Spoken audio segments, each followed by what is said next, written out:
Ano po ang pinaka-best seller ng Chibugan? Ang Actually, pwede nyo ikwento. pwede naman. Siyempre, no?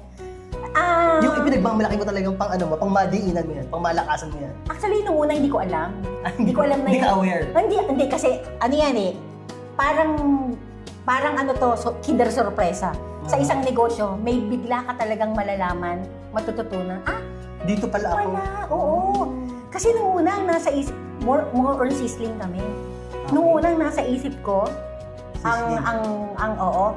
ang mas papatok sa amin ay yung mga bulalo sizzling, beef sizzling, ganyan. Pero, Aba, nag-number 1 si Sisig. sisig. Oo, nag-number 1, numero 1 talaga si Sisig sa lahat. Hindi pwedeng walang yang mawalan ako na stock sa lahat, Sisig wag. Never.